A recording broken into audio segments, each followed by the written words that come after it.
The wagon wheel cracked clean through on the fourth day past the Missouri River, and Inez Grayson understood in that moment that the frontier did not care whether she lived or died. It was the spring of 1872, and the trail west had already taken 3 members of their party, old Cornelius Webb, who died of cholera before they even reached the Kansas plains, and the Hargrove sisters, both of them fever-burned and gone within a single terrible night somewhere near the Smoky Hill River.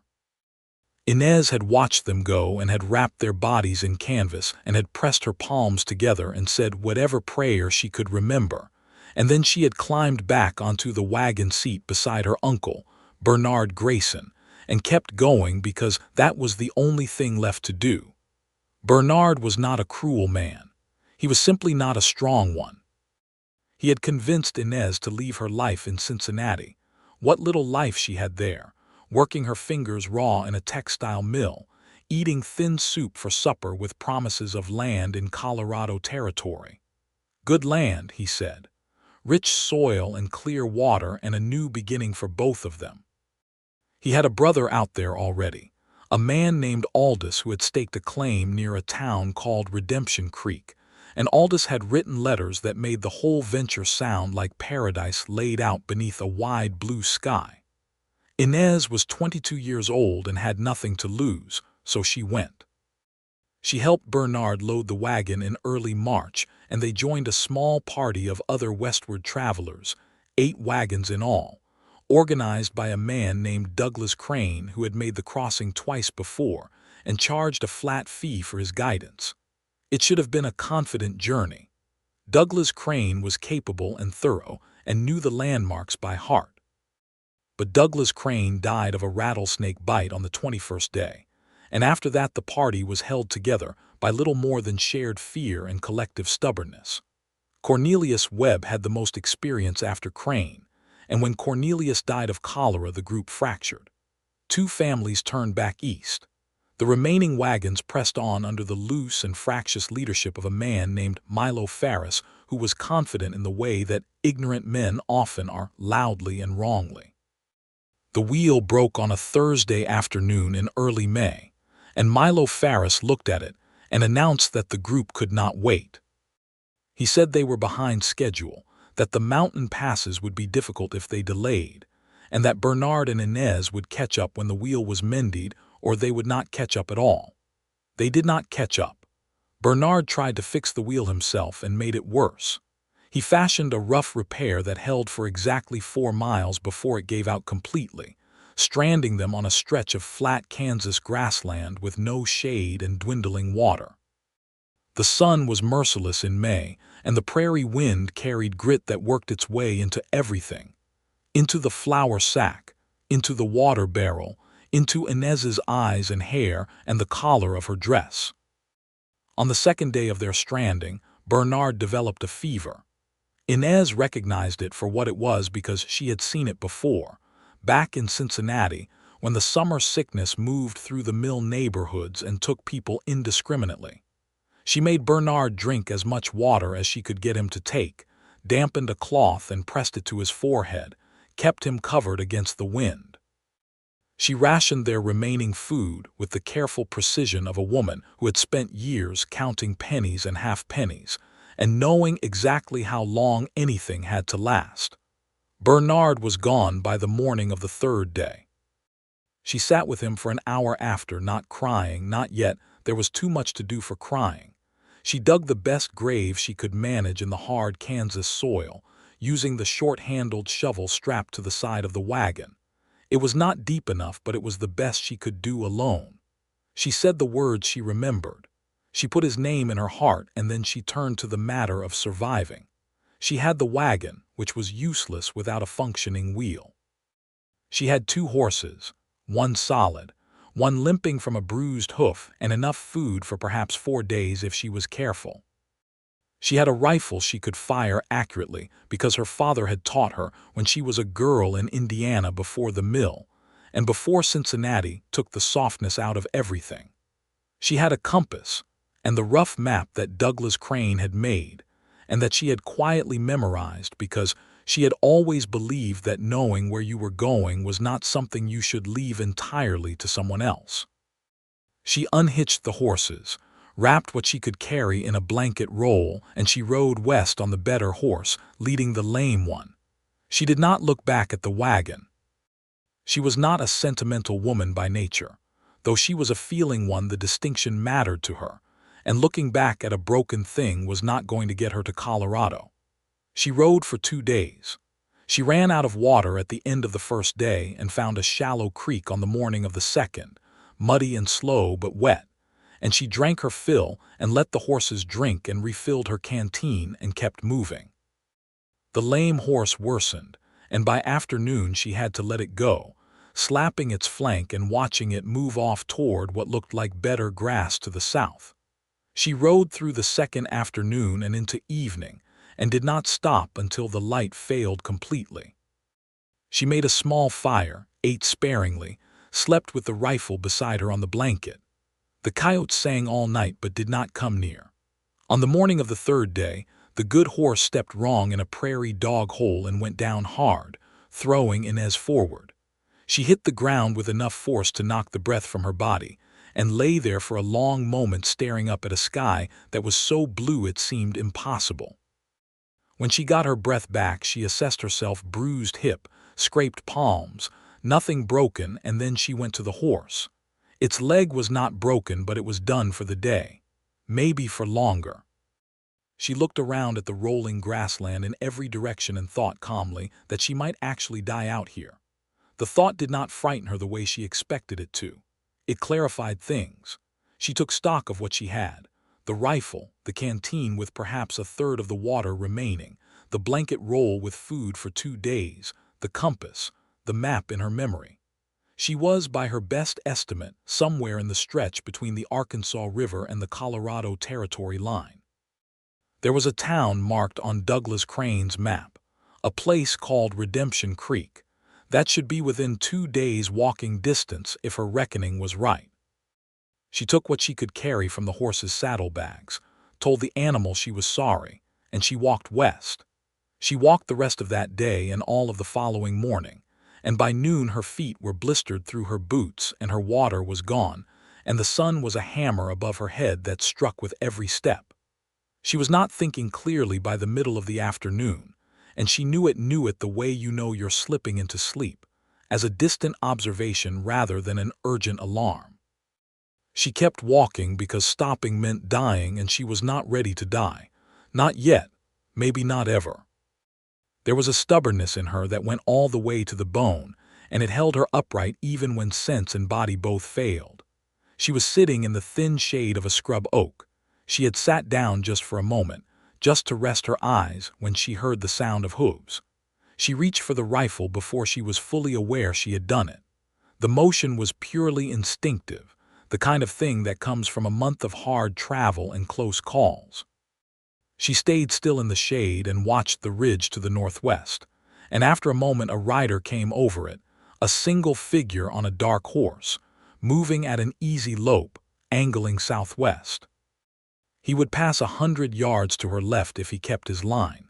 She calculated the distance to the road, if you could call a set of wagon ruts a road, and the speed he was moving, and she understood that if she did not move now, he would ride past without seeing her in the scrub. She stood up. She meant to call out, but what came from her throat was barely a sound at all, too dry, too thin. She raised the rifle not in threat but in the way you raise any object to make yourself visible at a distance, and the rider saw it. He slowed. He turned his horse toward her. She kept the rifle lowered, just holding it, and watched him come. He was perhaps 50 yards away when he slowed to a walk. He stopped at 30 yards and they looked at each other across the grass. He was a lean man in his late 20s, maybe 28 or 29, with a tan so deep it looked like the land itself had weathered his face. He wore a plain canvas duster the color of red dust and a wide-brimmed hat that had seen considerable use. At his hip was a Colt revolver, and across his saddle was a longer rifle than hers. He had dark hair and eyes that were a clear, steady gray, the kind of eyes that seemed to be doing the same calculation she was doing. He looked at the rifle in her hands and at the pack on her back and at the condition of her, which she knew was not good, dusty and sun-cracked and visibly depleted, and he said, "You need water." It was not a question. She said, "Yes." He swung down from the horse in a single easy motion, pulled a canteen from his saddle and walked toward her. He stopped a few feet away and held it out. She took it without putting down the rifle and drank, forcing herself to go slow when every instinct screamed to drink all of it at once. He waited without saying anything, which she appreciated. When she lowered the canteen, he said, "How long have you been out here?" 3 days walking, she said. Before that, 2 days on horseback. Before that, about 30 days with a wagon party. He absorbed this without visible reaction. From Missouri, Cincinnati originally, we set out from Independence. "Where's the rest of your party?" "Gone." She said it plainly. "Some turned back, the others pressed on and left us. My uncle died of fever 2 days after we lost the wheel." He looked at her for a moment, and she could not read what was behind his eyes, only that it was something real and not dismissive. He said, "You came from the Arkansas crossing alone?" "From east of it, yes." "On foot?" "For the last day and a half." He was quiet for another moment, and then he said, "There's a town about 6 miles northwest of here, Redemption Creek. I'm headed that direction. You're welcome to ride." She considered him. The Wild West was full of men who could not be trusted, and she had learned to read them with some accuracy, the posture, the eye contact, the way they held still or didn't. This man held very still. He was not performing confidence, he simply had it, the natural quiet kind that doesn't need to announce itself. More importantly, he had ridden toward her when he could have ridden past, and he had offered water before anything else, and he was keeping a respectful distance. She said, "What's your name?" "James Hayes," he said. "I run cattle about 3 miles east of Redemption Creek. I was out checking the eastern range." She said, "Inez Grayson." He nodded as if her name settled something. "Miss Grayson," he said, "can you ride behind me, or would you be more comfortable leading your own horse if we find you one?" "I had a horse," she said. "I let it go yesterday. It was lamed." "Then you'd better ride with me if that's all right." It was all right. She tied her pack to his saddle, and he helped her up behind him without making it into anything more than practical assistance, and they rode northwest toward Redemption Creek, while the afternoon sun began its long descent toward the Colorado mountains she couldn't yet see. She held the back of his saddle rather than him, maintaining the few inches of space that propriety and pride both required, and for a while neither of them spoke. The horse moved steadily beneath them, and the grass rolled in the wind, and the sky was so large it seemed to bend at the edges. He said, after they had gone perhaps 2 miles, "Your uncle, did you get him buried?" "Yes," she said. "Good." A pause. "I'm sorry for it," she said. "He wasn't the first on the crossing." "No," James Hayes said. "They rarely are." He said it gently, not callously, the way someone says a hard truth when they know the other person is tough enough to hear it but deserves gentleness in the delivery anyway. "How long have you been in Redemption Creek?" she asked. 4 years. I came out from Texas in '68, worked on somebody else's ranch for 2 years, and then got enough saved to run my own small operation." "You like it here?" He considered the question with the same unhurried quality he seemed to bring to everything. "I do," he said. "It's hard country, but it's honest about it. Nothing hides from you out here." She thought about that, about the wagon wheel and the fever and the dry creek beds and the blinding sky, about how the plains had killed stronger people than her without any particular malice, just pure indifferent force. She thought about Bernard's grave and the canvas-wrapped Hargrove sisters and Cornelius Webb. She thought about the fact that she was alive when all of them were not, and wondered, not for the first time, whether there was a reason for it or whether she was simply lucky. Redemption Creek appeared in the late afternoon light as a scatter of wooden buildings along a main street that was more mud than road, with a water tower and a church steeple visible above everything else. There was a general store and a saloon and a feed and grain, and a building with a sign that said Redemption Creek Hotel, 2 stories, with a porch along the front. There were people moving on the street and horses tied at hitching posts, and the sound of a smithy somewhere nearby. James Hayes rode directly to the hotel and helped Inez down from the horse with the same efficient practicality he'd used to help her up, then tied the horse and walked her inside. The woman behind the front desk was perhaps 50, round-faced and observant, with wire spectacles and hair the color of iron. "Martha," James said, "this is Inez Grayson. She needs a room and a bath and a meal in that order." Martha looked at Inez with an expression that took in the whole story, the dust and the sunburn and the pack and the rifle, and said simply, "Of course she does. Come with me, honey." Inez looked back at James, who was already moving toward the door. She said, "Mr. Hayes." He turned. She said, "Thank you." He looked at her with those clear gray eyes and said, "You would have made it." She did not know if that was true, but she understood he meant it as something more than politeness. He meant it as a fact, observed from the outside, the way you note the quality of ground or the direction of wind. He meant that he had looked at her and seen someone who would survive. She did not know quite what to do with that. He nodded and left, and Martha took her upstairs and drew a bath that Inez soaked in until the water turned cold. And then she ate a plate of beans and cornbread and drank 2 full glasses of cold water and fell into the bed, and slept for 14 hours straight without dreaming of anything at all. She woke to bright morning light and the smell of coffee and the sound of the town coming to life outside her window, and she lay still for a moment and let herself feel, fully and without armor, how close it had been. The crossing had killed stronger people than her. She knew that with complete clarity. It had killed Douglas Crane, who had made it twice. It had killed Cornelius Webb, who was broad and capable and seasoned. It had killed the Hargrove sisters, who were younger than her. And Bernard, who had started the whole thing.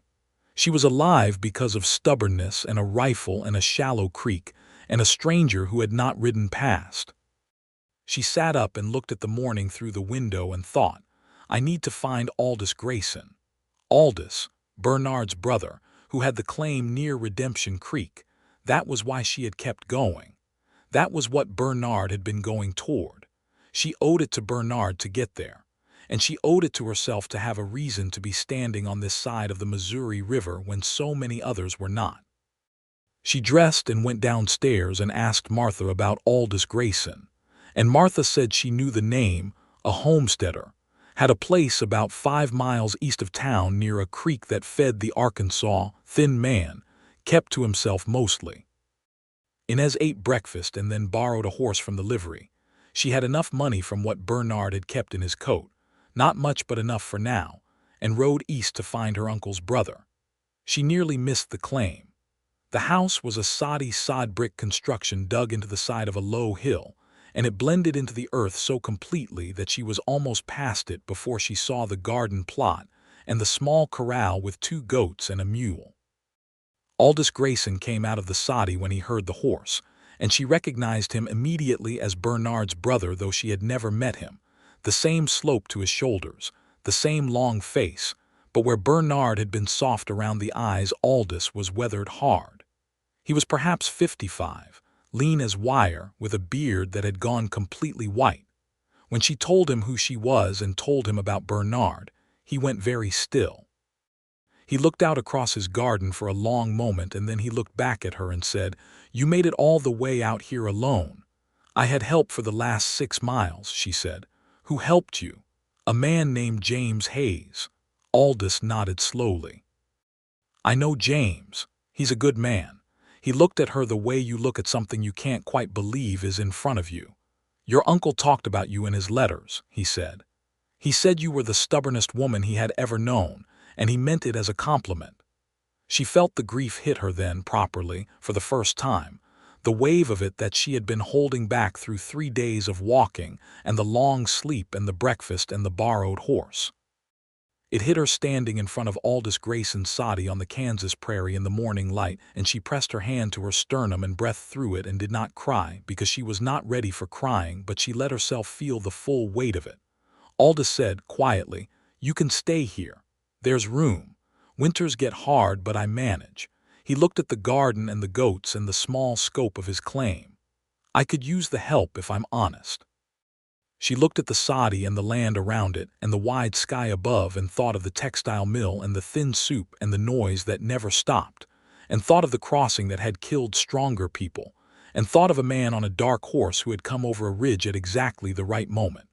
She said, "I'll stay." She stayed through the summer, learning the rhythms of the claim, the garden, the goats, the maintenance of the soddy, the art of keeping things alive in a landscape that wanted to dry everything out. Aldous taught her what he knew about the land, and she taught him about keeping better accounts of his supplies, and they settled into a companionable working arrangement that had more warmth in it than either of them quite expected. He had been alone for a long time, and she had been running since before she could quite name it, and together they made something that was not perfect but was solid. She went into Redemption Creek every 2 weeks for supplies, and it was on her second trip that she saw James Hayes again. He was coming out of the feed and grain with a sack over one shoulder and nearly walked into her on the porch. He stopped and looked at her with an expression that went through several things quickly: surprise and something warmer than surprise, and said, "Miss Grayson, you stayed." "I'm at my uncle's claim east of town," she said. "Aldous Grayson." "I know it," he said. "Good piece of land." "It's adequate," she said, and something in her tone made the corner of his mouth move. "Just adequate," he said. "I haven't decided yet," she said. "I've only been here 6 weeks." He shifted the feed sack on his shoulder and said, "How are you finding it?" "Harder than Cincinnati," she said. "Quieter. I can't decide if I like the quiet or if it frightens me." He said, "Give it time. The quiet starts to sound like something eventually." "What does it sound like?" He thought about it with that unhurried quality she was beginning to recognize as characteristic of him, that refusal to give a quick answer just to fill space. "Like the land thinking," he said finally. "Or maybe like you thinking. It's hard to tell them apart after a while." She looked at him for a moment, the dust on his boots, the easy way he stood with the heavy sack like it was nothing, the gray eyes that were warm now in a way they hadn't been when she was an emergency to be addressed, and felt something stir in her chest that she was not entirely prepared for. She said, "That's a very particular answer, Mr. Hayes." He said, "You asked a very particular question, Miss Grayson." They stood there on the porch of the feed and grain for another moment in the easy summer morning, and then he said, "I'll be driving a small herd past the Grayson claim on Saturday. If you wanted to see what cattle work looks like, you're welcome to come out and watch." "And if I wanted to help?" He looked at her carefully. "Do you know anything about cattle?" "Nothing," she said. "But I knew nothing about sod construction 3 months ago, and I can now build a wall that will last 5 winters." He smiled then, a real one, not just the quarter turn at the corner of his mouth, and it changed his whole face. She had not seen him smile before, and it startled her a little, the warmth of it. He said, "Saturday then, Miss Grayson. I'll warn my hands," she said, "fair warning to them." She walked away from the feed and grain feeling lighter than she had any particular reason to feel, and spent the rest of her supply trip aware of a new and slightly inconvenient brightness in her chest. Saturday came, and she rode out to the eastern range at first light and found James Hayes and his 2 cowhands, a young Mexican man named Tomas, and an older fellow named Earl, who had one eye and tremendous patience, moving a small herd of 20 cattle toward the northern pasture. She positioned herself where James pointed and did what he said, which was mostly to stay on the left flank and prevent any strays from drifting too far south, and she did it with the same focused competence she brought to everything. They broke mid-morning and Tomas produced coffee from somewhere, and they sat in the shade of a lone cottonwood and drank it. Earl looked at Inez with his one eye in a considering way and said, "You the woman who walked the Kansas plains alone," she said. "I rode most of it," Earl said, "and walked the last part." "The horse went lame," she said. "He made a sound that seemed to be approval. Heard you found water along the way." "A muddy creek," she said. "Better than nothing." Tomas was grinning. James said, "Earl, that's enough." Earl said, "I'm paying respect," without changing his expression. She looked at James and found he was looking at her. He looked away first, which surprised her. Over the following weeks she came to the ranch twice more to help with various tasks. She had a good hand with nervous animals, it turned out, which James said was a useful quality. She and Tomas became easy friends. He was 22 and from Sonora and had been working for James for 2 years, and he had a quiet humor and a patient way of teaching that suited her. Earl remained inscrutable, but she found she respected him, and he seemed to respect her back in the wordless way of men who only give that out when they mean it. She and James built something in those weeks that she could not quite name, not friendship exactly, though it had friendliness in it, and not the formal courtship language she had grown up around in Ohio, which involved calling cards and parlor visits and prescribed steps. What they built was more organic than that, more like two people discovering that they occupy compatible space in the world, that they can be quiet together without it being uncomfortable, that when one of them says something the other wants to think about it rather than just respond to it. He came to the Grayson claim one evening in late July to discuss with Aldous a matter of shared water access. Both properties drew from the same creek, and Inez made coffee, and the three of them sat in the low-ceilinged kitchen of the soddy and talked through the question of water rights with more civility than such matters usually produced. When the business was settled, Aldous went to bed early as was his habit, and Inez and James sat outside in the cooling evening air because the soddy held heat until after dark. The sky was enormous and very full of stars. Inez had never quite gotten used to the sky out here, the way there was so much of it, the way it pressed down close at the edges of the land and yet seemed infinitely high in the middle. James said, "You're staring at the sky," she said. "I'm not used to seeing this many stars. Too many buildings in Cincinnati. Too much coal smoke," she said. "You couldn't see past it most nights." He leaned back in his chair and looked up with her. After a while he said, "Can I ask you something?" She said, "You can ask." "When you were out there on the plains," he said carefully, "after the horse went lame, did you think you weren't going to make it?" She considered the question with the seriousness it deserved. The evening wind moved through the grass and the stars burned steady above them, and she thought about sitting in the thin shade of the scrub oak with her water gone and the rifle across her knees. She said, "I thought I might not, but I didn't stop." "Why not?" She turned her head to look at him. He was looking at the stars, giving her the space to answer without the pressure of being watched. She said, "I don't know. Stubbornness, maybe, or spite. There's a kind of thing that happens when everything is taken away and you're left with just yourself, and you find out whether that self is enough to keep going. I found out mine was." He was quiet for a moment, and then he said, "You must have had a reason." Something in those words caught her somewhere deep. She thought of Bernard's grave and the Hargrove sisters and Cornelius Webb. She thought of the mill and the thin soup and every small defeated thing she had ever accepted just to keep going one more day.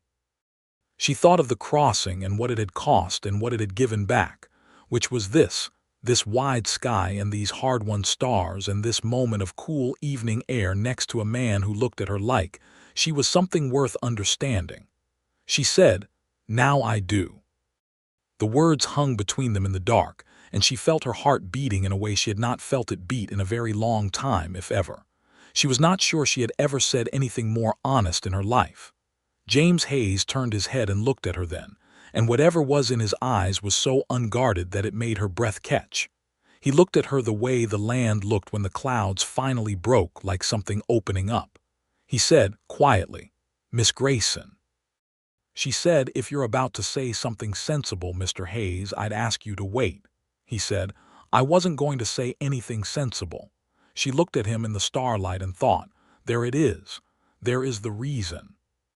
He did not reach for her hand or make any move that propriety would not have allowed, but the space between them changed quality entirely, became something warmer and more charged, and they both felt it and neither of them moved to dissolve it.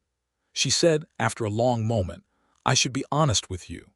"All right," he said. She said, "I came to Colorado Territory with nothing except the intention of surviving and helping my uncle on his claim. I didn't come out here looking for anything beyond that. And I am not the kind of woman who does things slowly when she has decided something, but I am also not the kind who decides carelessly. So I want to be clear that whatever this is, I'm paying attention to it. I'm not going to pretend I'm not." He looked at her with something that might have been tenderness or relief or both. He said, "That's the most direct thing anyone has ever said to me." She said, "Good. Is it unwelcome?" He said, "No, Inez." He used her name for the first time without the miss in front of it, and it landed with quiet weight. "It is not unwelcome." She nodded, and they sat under the stars a while longer, and the whole evening was so full of something that she was careful not to look at it too directly for fear it would shift. He rode home at 10 o'clock, and she went inside and sat in the kitchen in the dark for a few minutes. And then she went to bed and lay awake thinking of gray eyes and the word reason and the particular quality of a man who does not rush. The rest of the summer had a different texture after that evening. He came to the claim on legitimate business 3 more times in August. There were always legitimate reasons. The creek, the fence line, a question about Aldous' mule, and they always ended up talking longer than the business required, the way two people do when they have more to say to each other than they quite know what to do with.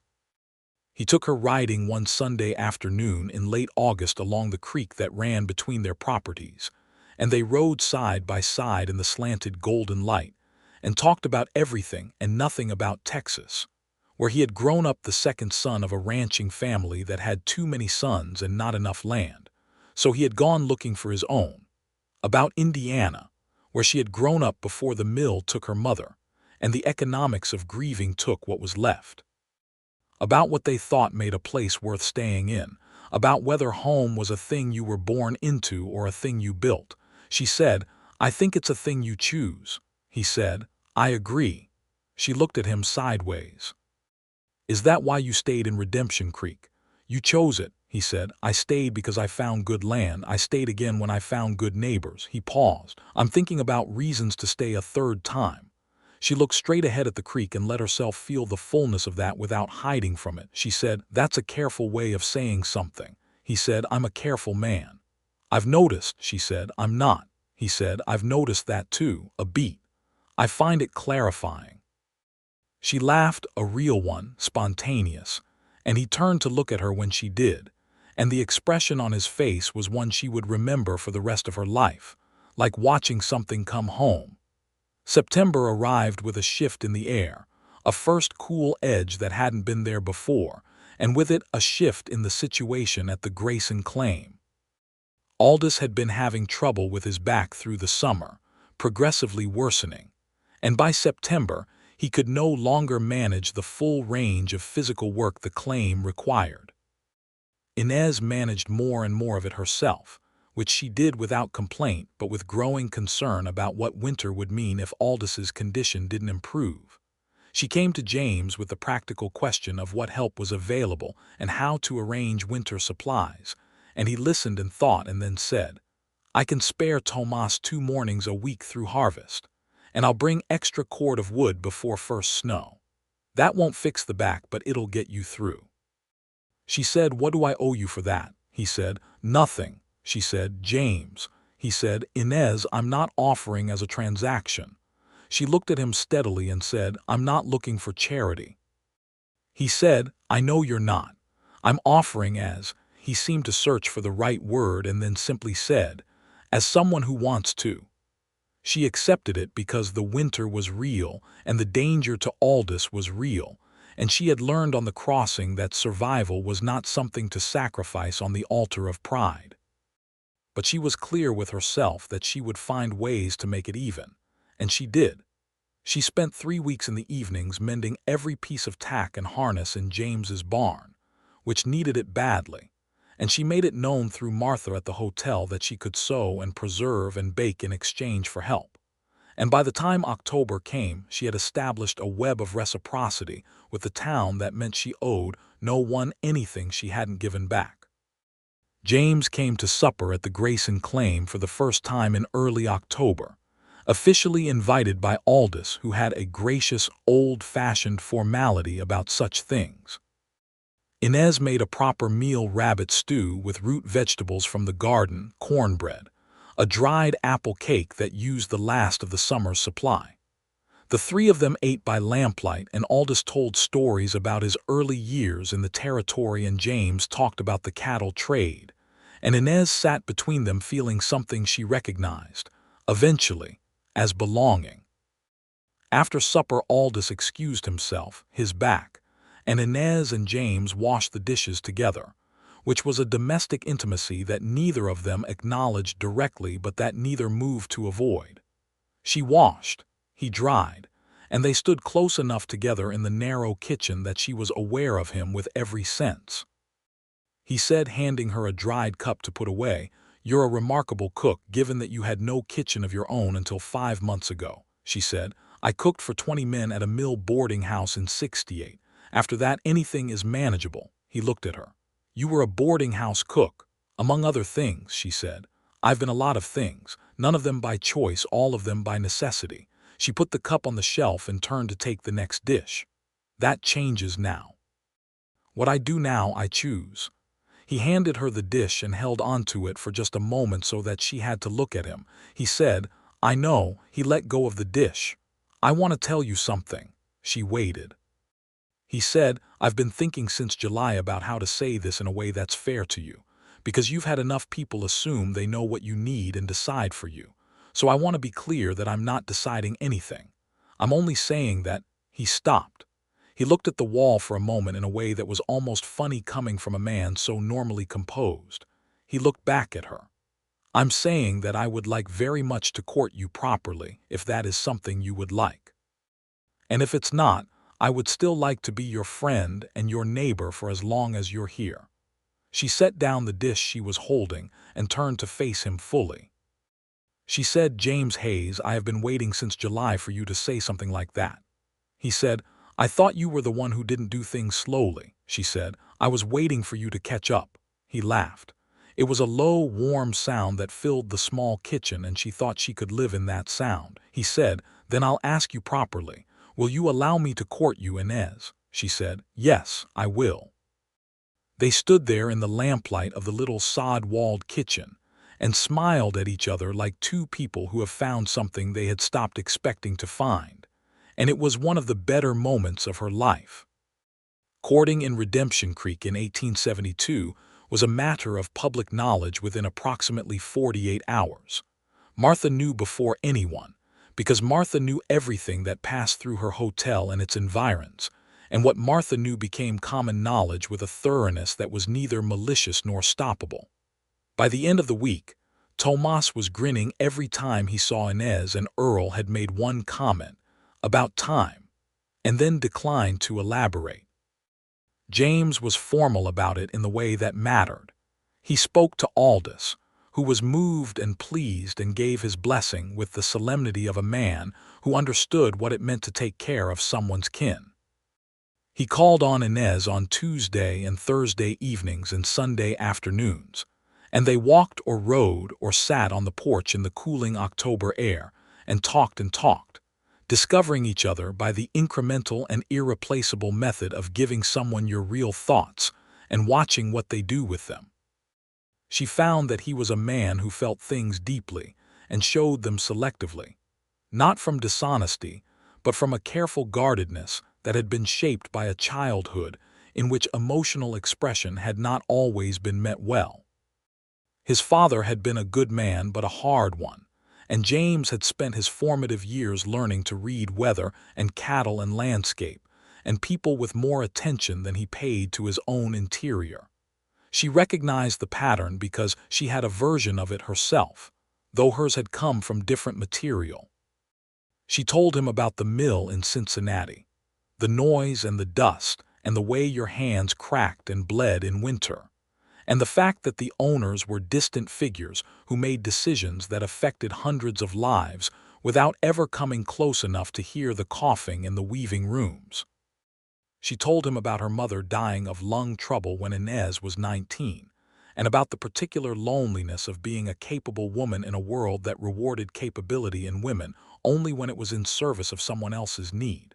He listened the way very few people had ever listened to her, not waiting for his turn, not managing his reaction, just receiving what she said and sitting with it.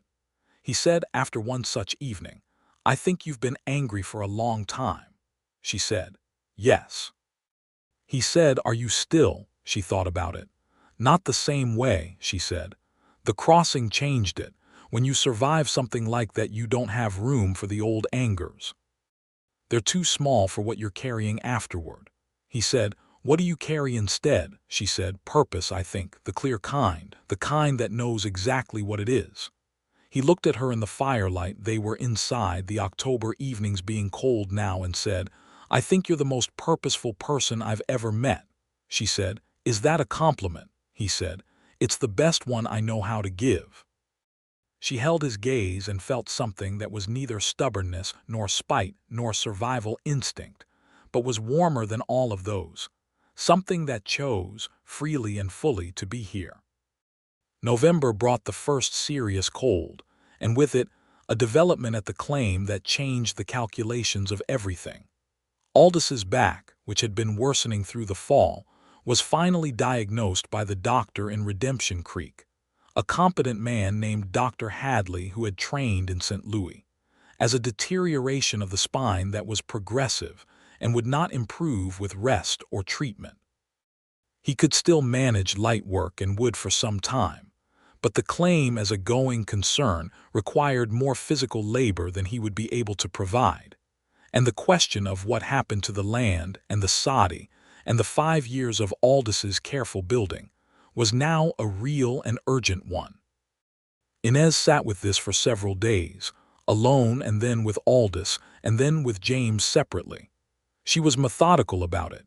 She laid out the options on paper the way Douglas Crane had laid out the trail map, and she looked at them without sentimentality and decided which made sense. She could manage the claim with hired help, but hired help cost money. She didn't have an adequate supply. She could find a buyer for the claim, but she wasn't certain it was hers to sell. The title was in Aldis's name, and the question of what he wanted to do with it was his question first.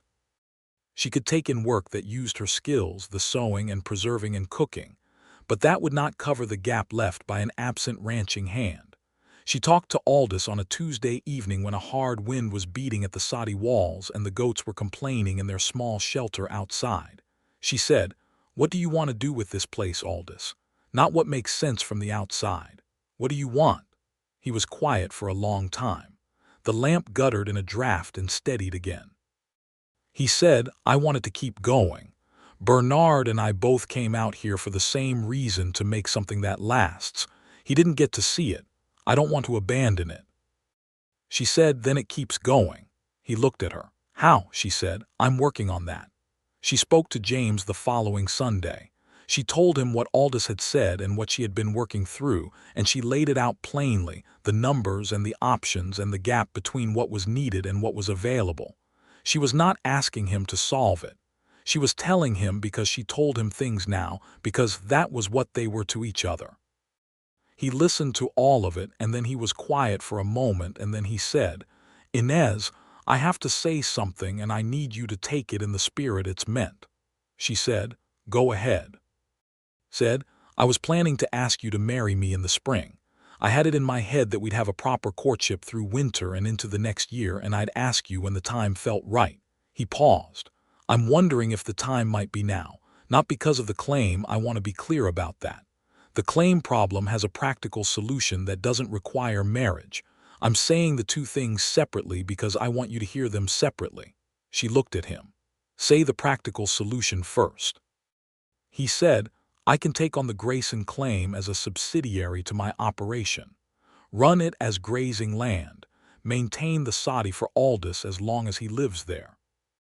It's adjacent to my eastern range anyway, and it makes good sense.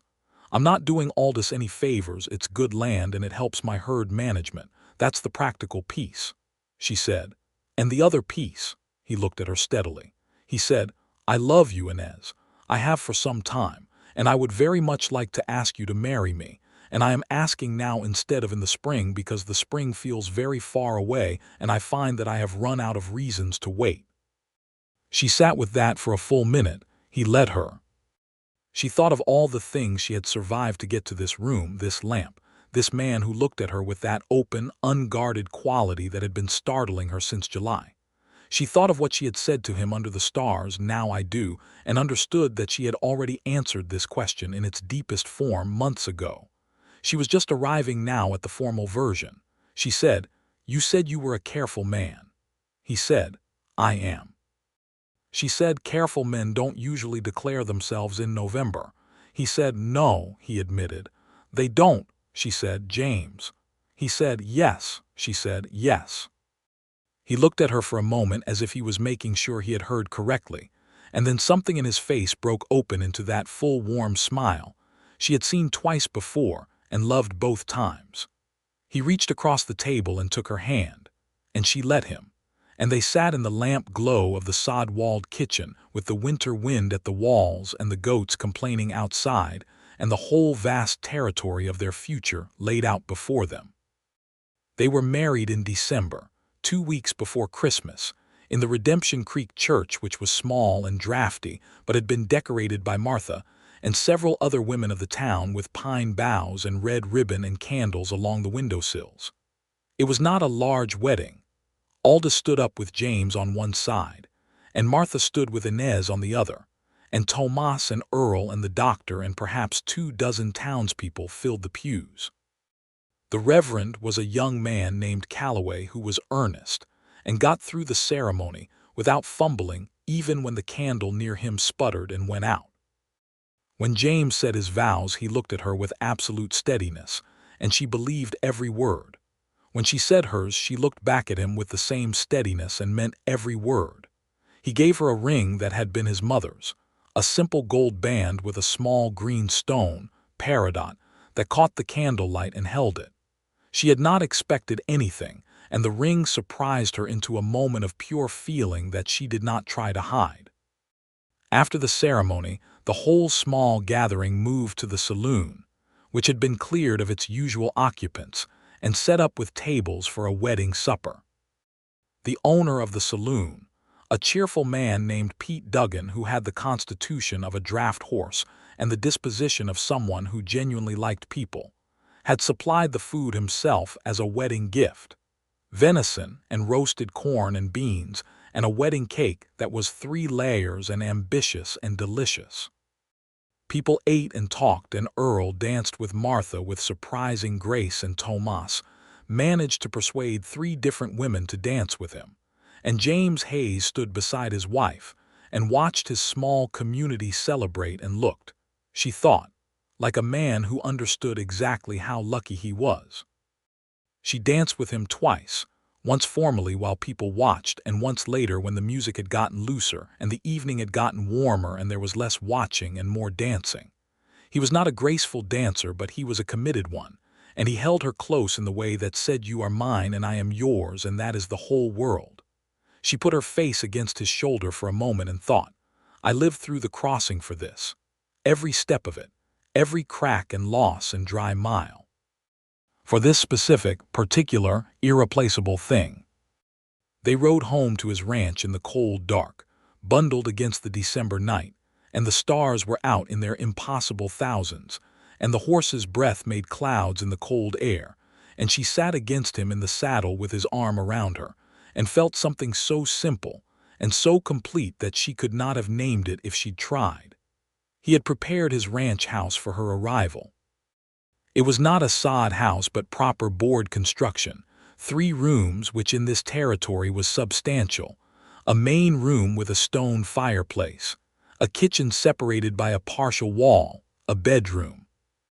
He had added shelving in the kitchen because she had mentioned once that she liked organized shelves, and he had found a rocking chair somewhere and put it by the window that faced east so she could watch the sunrise. She stood in the kitchen looking at the shelves, and then she looked at him and did not say anything because she could not quite find words for a man who listened that carefully. He said, "Is it all right?" She said, "James, it's more than all right." He said, "Good." He stood in the doorway of the kitchen with that slight uncertainty that appeared on him sometimes when he was not sure how something would land, and it was one of the things she loved about him, that the careful, competent man had places where he was uncertain and that he let her see them. She crossed the kitchen and stood close to him and looked up at him and said, "I want to tell you something." He said, "All right." She said, I know what I said on the plains was only 4 words, but I meant them as everything, as the whole reason. So when I tell you now that I love you, I need you to know that it is not a new thing.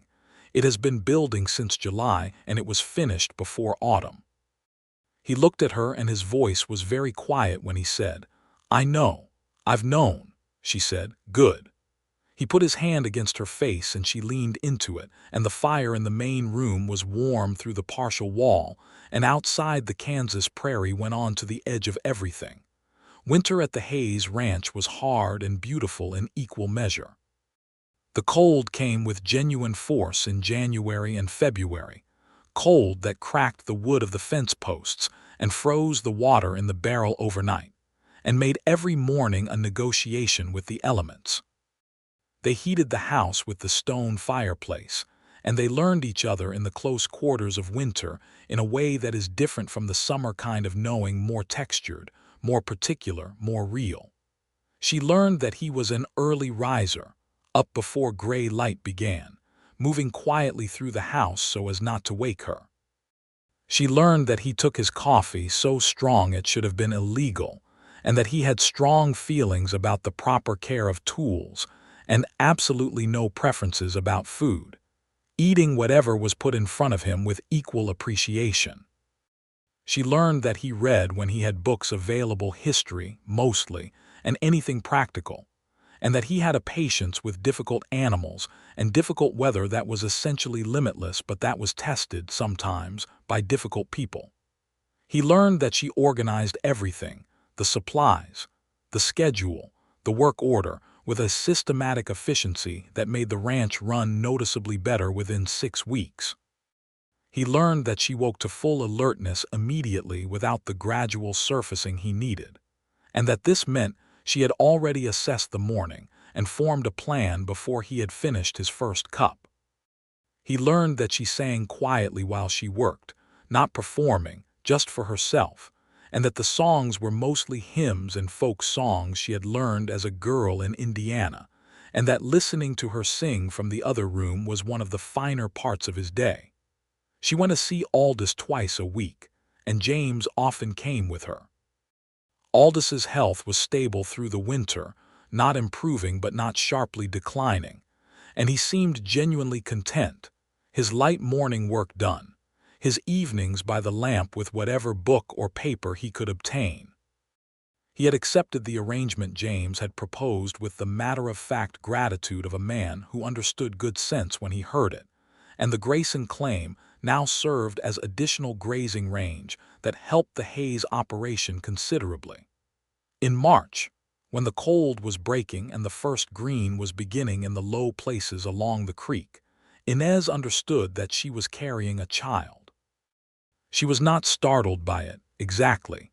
It was not unexpected in the way of things, but there was a quality to the moment of knowing that was unlike anything she had experienced, a feeling of something so large and so real that she had to sit down with it for a while before she could speak. She sat in the rocking chair by the east window that James had put there for her, in the morning light, with her hand on her still flat abdomen, and thought about what it meant to bring a life into this hard and beautiful country. She told James that evening. She said it plainly because that was how she said things, and watched his face go through a series of expressions so quickly she could barely catalog them: surprise and joy and something close to awe. And then he pulled her close and held her in a way he didn't usually, tight and long, and she could feel him breathing. He said into her hair, "Are you all right?" she said. "I'm more than all right. I'm very well." He pulled back to look at her. He said, "You're sure?" she said. "James, I'm a woman who walked across the Kansas plains without water. I think I can manage this." He made a sound that was half laugh and half something else, and his eyes were bright. He said, "I know you can, I just needed to hear it." She took his face in her hands the way he sometimes took hers and held it there and said, "We are going to be completely fine." He said, "I know." He told her he loved her 3 more times that evening, in different contexts, as if he was finding new reasons each time, and she let him because it was wonderful. She told Aldous the following day, and he wept openly and without embarrassment. which was the first time she had seen him show that kind of feeling. He pressed her hand between his and said that Bernard would have been glad beyond telling, and she believed him, and felt Bernard's absence as a bright ache rather than a dark one. Spring moved into summer, and the land around Redemption Creek came alive in the way that only the high plains do, so much color and life after the hard months that it seemed almost miraculous. Inez worked through the pregnancy with her characteristic refusal to be managed, though she made appropriate concessions to the physical reality. She let Tomas take the heavier tasks without argument. She rested in the afternoon heat as Dr. Hadley recommended. She ate carefully and slept enough. She was healthy and strong, and the pregnancy progressed without complication, and she felt a deep bodily confidence in it that she suspected was one of the stranger blessings of a hard early life. She knew what her body could do under difficult conditions. James was present through it all with a steady attentiveness that moved her, not hovering, which she would not have tolerated, but there. Available, watching her with that gray-eyed clarity that saw things accurately. In late July, they had an evening on the porch that she would always remember as one of the clear-lit peaks of her life. They sat in the warm after-supper quiet, and the baby moved inside her, a rolling, decided motion. And she took James's hand without preamble and pressed it to her side, and he felt it and went absolutely still, his whole body arrested.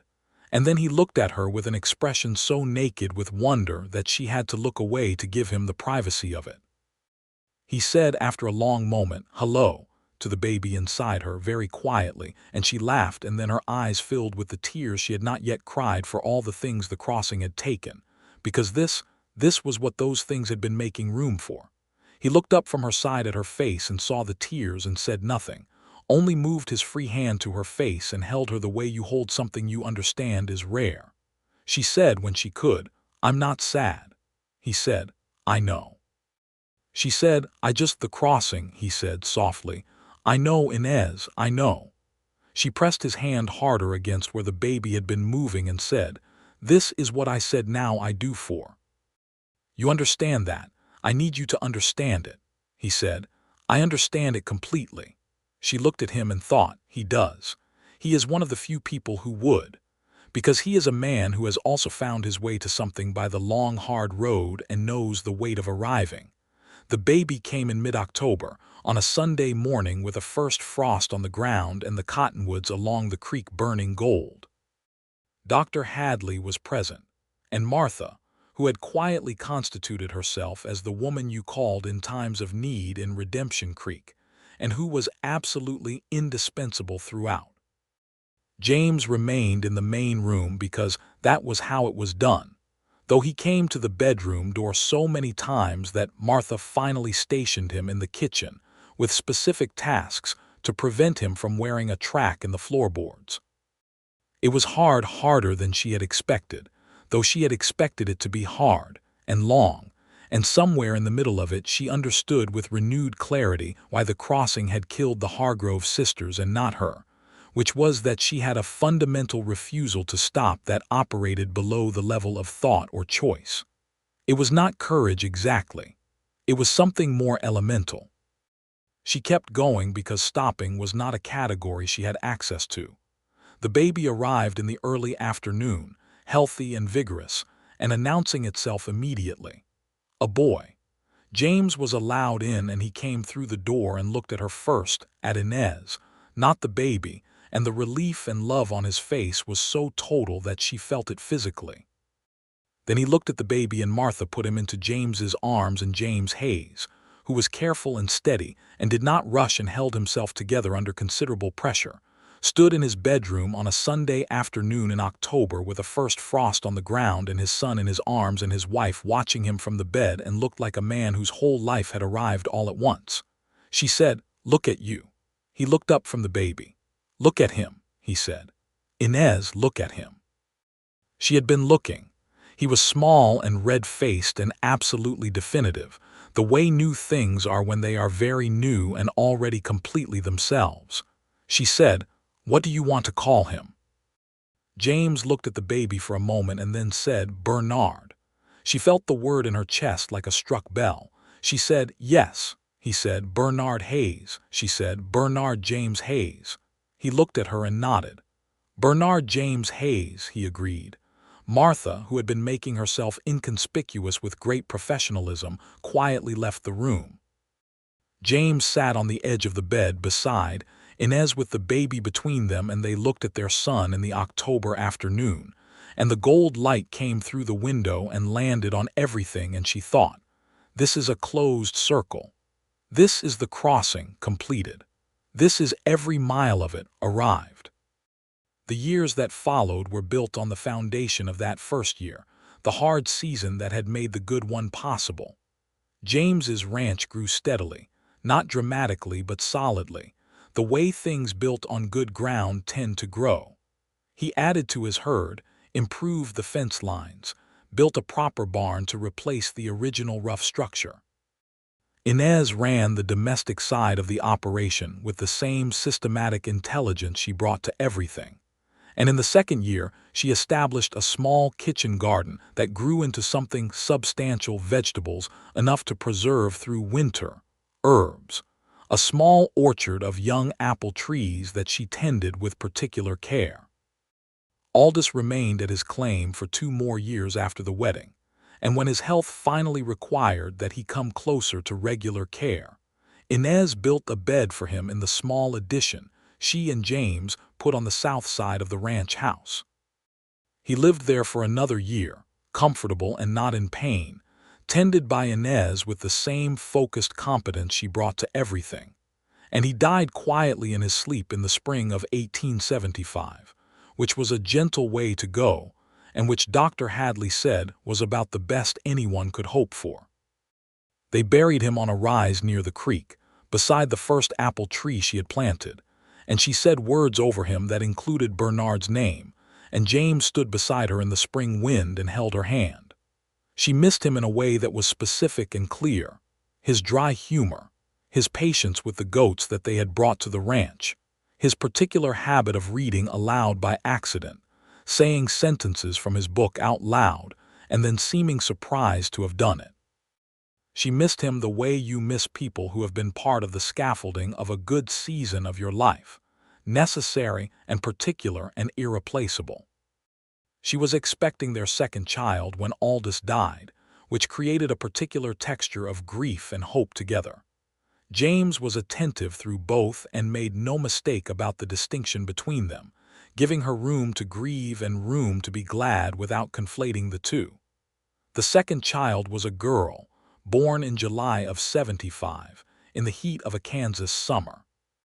She was calmer than Bernard had been as a newborn, quieter, with an observant quality even in her earliest weeks, watching everything from behind her large dark eyes. She looked like Inez, which gave Inez a complicated pride. She was small and definitive and wholly herself. They named her Clara, for no reason other than that when James said the name, Inez felt it fit.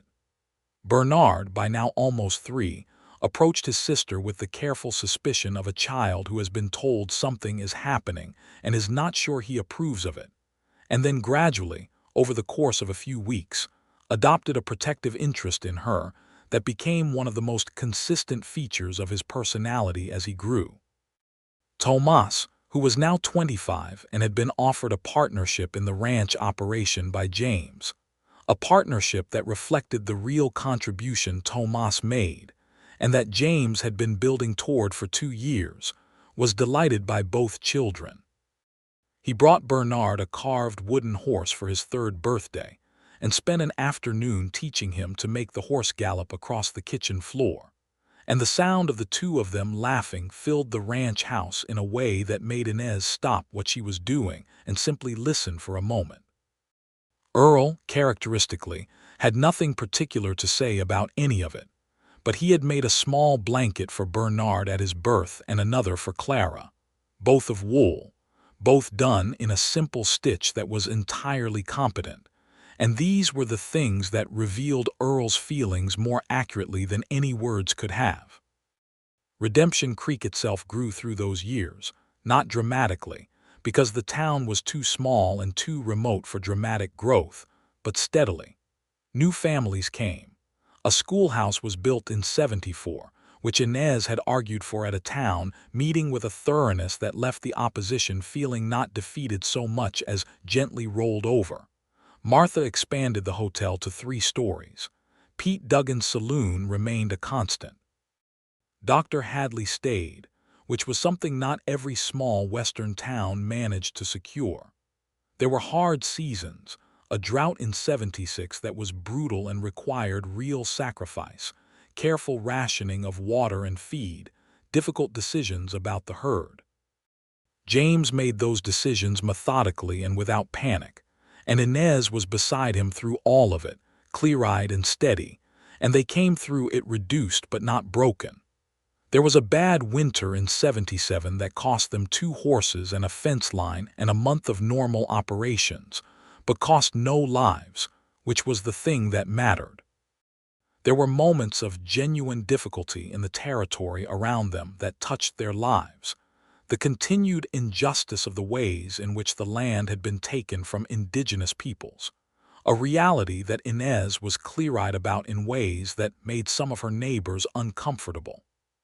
She said once, at a gathering at Martha's hotel that had turned to the question of land rights, that the crossing had taught her what it was to arrive somewhere desperate and have someone extend a hand, and that the difference between her situation and what had been done to the people who had lived on this land before was a difference of power, not of character, and that the people with power had an obligation to use it decently. Several people disagreed with her. James did not disagree. He said afterward that she had said what he had been thinking for 4 years and had said it better than he could have. She said, "You should say it yourself next time." He said, "I'm going to." He did. In the summer of 1878, their 3rd child arrived, another boy, whom they named after no family member or tradition, but simply after the quality they hoped for him. Clement, for the word that meant merciful and mild, because the times could use more of that. He had James's gray eyes and Inez's stubborn jaw, and was loud about everything from the start, which made Bernard laugh and made Clara observe him with a scientific detachment that was entirely her own. The ranch house, expanded now twice over, held all of them with comfortable adequacy. The kitchen shelves James had built for Inez were supplemented by more shelves, better organized, stocked through every season with the products of her remarkable garden and her careful management. The rocking chair still sat by the east window, and she still sat in it in the morning sometimes, watching the sun rise over the Kansas plain, though now more often than not she had a child in her lap when she did.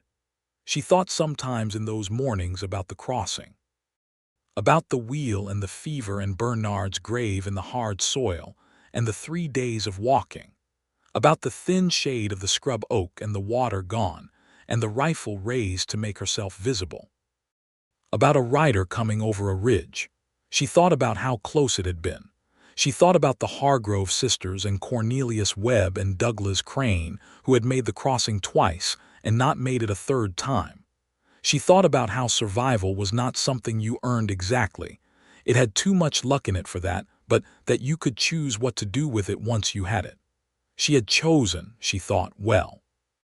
On an evening in the late summer of 1878, with the children put to bed and the house quiet and the prairie dark beyond the window, she sat on the porch with James in the same kind of warm darkness they had first really looked at each other in years ago now, and the stars were out in their full impossible number.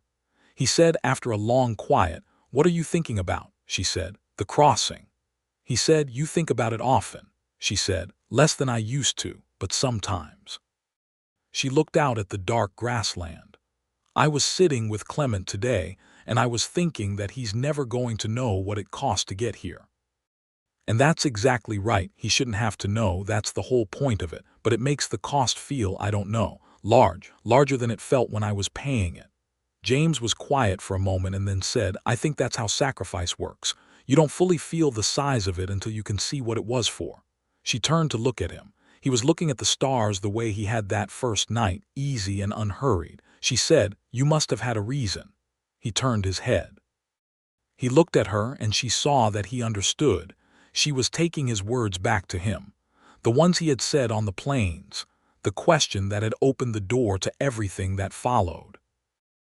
"What?" she said. "That's what you said to me, under these stars in that first summer. You said you must have had a reason." He said quietly, "I remember." She said, "I said now I do." He said, "I remember that too." She said, "I want you to know that it was true then and it is more true now. There is no version of my life that I would trade for this one, even with the cost." He looked at her for a long moment in the starlight and then he reached out and took her hand and said, "Inez." She said, "Yes," he said. "I've thought about that conversation every single day since it happened, about what you said, about what it meant that you said it when you did." She said, "What did it mean?" He said, "It meant you were going to stay. It meant I knew when you said it that you had decided. Not about me necessarily, not yet, but about here, about belonging somewhere." And I thought. He paused and she watched him find the words, the careful man who chose his words with the same care he gave everything. "I thought that I had been here for 4 years and I had been belonging here in the practical sense, the land, the work, but I had not been belonging here in the way you suddenly were, in the full way, and I wanted that." She said, "Did you get it?" He turned to her fully and she saw, in the starlight, the exact expression she had seen on their wedding night and on the October morning of Bernard's birth, and in 100 smaller moments. The open, unguarded, fully arrived expression of a man who has found exactly what he did not know he was looking for. He said, "Every day." She brought his hand to her lips and pressed them there briefly, and then settled their joined hands on the arm of her chair. The night was warm and the stars were bright, and somewhere inside the house, Clara made a small sleepy sound that meant she had turned over in her sleep but was not awake. She thought, "The crossing killed stronger people than me. It killed Douglas Crane and Cornelius Webb and the Hargrove sisters, and it very nearly killed me. And it did not, because of stubbornness and a muddy creek and a shallow grave dug in hard soil, and a man who came over a ridge at the right moment. And every mile of it, every cracked wheel and dry mile and too hot sun, had been in some deep inexplicable way pointed here, to this porch and this man and these children and this sky. She had survived a crossing that killed stronger people." He had said, "You must have had a reason," and she had said, "Now I do." And she had meant it then, and she meant it more fully now than words could quite hold, because some truths get larger the longer you live inside them. They sat on the porch until the stars moved and the night deepened, and the last warmth of summer leaned close around them. And the ranch was quiet, and the children slept, and the land breathed slow in the dark. And Inez Grayson Hayes held the hand of the man who had ridden over a ridge when she needed someone to ride over a ridge, and thought about how the best things in a life are not always the ones you plan, but the ones you survive into. The ones that are waiting at the end of the hard road if you can just keep walking. She had kept walking. This, all of it, the whole impossible, specific, beloved sum of it was what she had arrived at. And that was more than enough. It was everything. The apple trees by the creek grew taller through the following years, and every autumn they bore fruit, and Inez put up preserves and pies and dried rings of apple through the winter months. And the smell of apple on the stove was one of the permanent aromas of the ranch house, layered with wood smoke and coffee, and the particular smell of children and animals and a working life lived fully. Bernard grew into a serious boy with his father's steadiness and his mother's organizational mind, and by the time he was 7, he was genuinely useful on the ranch in the way that children can be when they are treated as capable. Clara was his opposite in temperament, quicksilver, curious, talkative in the exact measure that Bernard was quiet, and the two of them together made a complete thing, the way siblings sometimes do, each supplying what the other lacks. Clement was simply Clement, noisy and good-natured and perpetually dirty, beloved by everyone who encountered him. Tomas married in 1879, a woman named Rosario who came from a family that had ranched in the territory before the Americans came, and who had opinions about everything and the intelligence to back them up. She and Inez became close friends within a month of her arrival, which James and Tomas viewed with a satisfaction that was partly about their wives' happiness, and partly about the slightly daunting fact that two such focused and capable women were now in frequent consultation. Earl retired from active ranch work in 1880 at an age that no one was entirely certain of, and built himself a small house on the edge of the Hayes property because, he said, he had worked there long enough that the land owed him a piece of it. James deeded him a quarter-acre and helped him build the house and said not a word about what this cost, and Earl made no formal acknowledgment of it beyond showing up to dinner at the ranch house every Sunday, which he continued to do for the rest of his life. The schoolhouse that Inez had argued for in '74 was expanded in 1881, and she served on its board of directors for 6 years, her particular contribution being the curriculum. She had strong views about what children ought to know, which included reading and arithmetic and history, and also practical skills, and also, she argued firmly, the history of the territory before American settlement. This view was not universally popular. She held it anyway. James built her a proper kitchen stove in 1882, cast iron, with 4 cooking surfaces and an oven that regulated its temperature reliably, which was an extravagance and which she accepted with a gratitude that surprised him in its depth. She said that evening, "I spent years cooking on equipment that didn't work for people who didn't notice. This is for me." He said, "Everything here is for you." She said, "You know that's not true." He said, "It's more true than you'll admit." She said, "The cattle would disagree." He said, "The cattle should be grateful." She laughed and he loved the sound of it, still, after 10 years, in the way that the best sounds become more necessary rather than less as time goes on. In the autumn of 1883, James and Inez rode out together to the eastern range, just the two of them, the way they did sometimes when the children were occupied and the work allowed. They rode to the far edge of the property where you could see the Arkansas River country in the distance, and the sky went on to the mountains, and the whole sweep of the high plains was laid out below you like something breathed by God. They sat their horses side by side on the ridge and looked at it. He said, "Do you still think about leaving?" She turned to look at him. It was an honest question, not an anxious one, the kind you ask when you're not afraid of the answer because you trust the person completely. She said, "No." He said, "Not ever." She said, "Not for years. I think I stopped the day Bernard was born, maybe before." She looked out at the plains. "This is home. I chose it and it's mine." He said, "It chose you too." She said, "That's a generous way of describing nearly dying on it." He said, "I mean it." She looked at him. The light was the good October light, low and gold, the kind that makes everything look like a memory even as it's happening, and he was looking at her the way he had always looked at her, with that unguarded quality, that accurate seeing. She said, "James." He said, "Yes." She said, "I want to tell you something that I don't say often enough."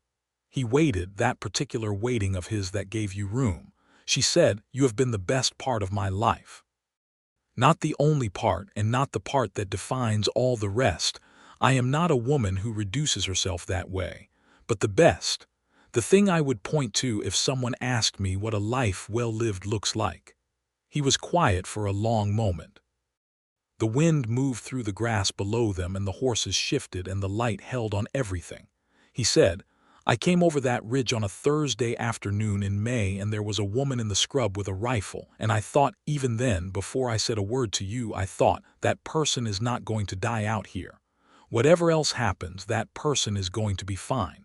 He paused. "I don't think I've stopped thinking it since." She said, "You were right." He said, "I generally am," and the corner of his mouth moved. She said, "Don't ruin it."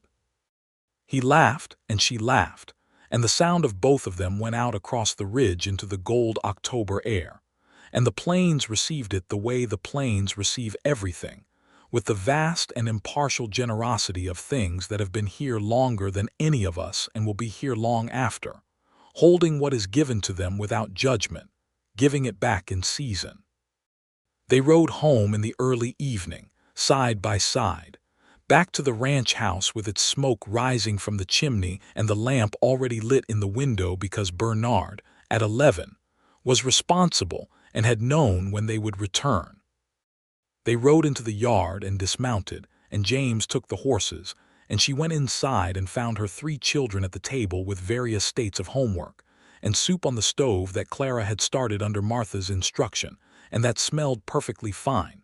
And the dog, they had acquired a dog somewhere in 1880, a rangy brown creature named simply Dog, was asleep in front of the fire.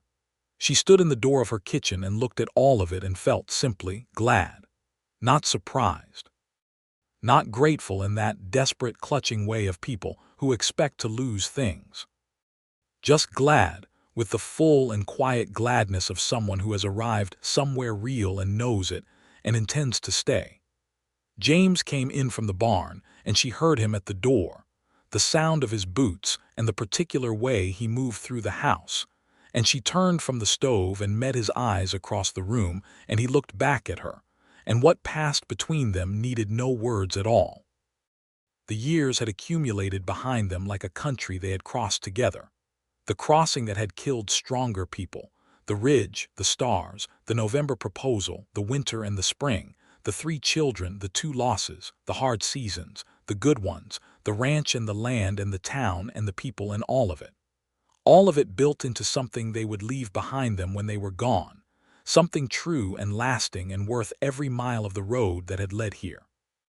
Outside, the Kansas night came on soft, and the stars began their ancient rising, and somewhere along the creek, the apple trees stood in the dark and bore the weight of their fruit, and the wind moved through them in the same way it had always moved through things here, steady and indifferent and clean.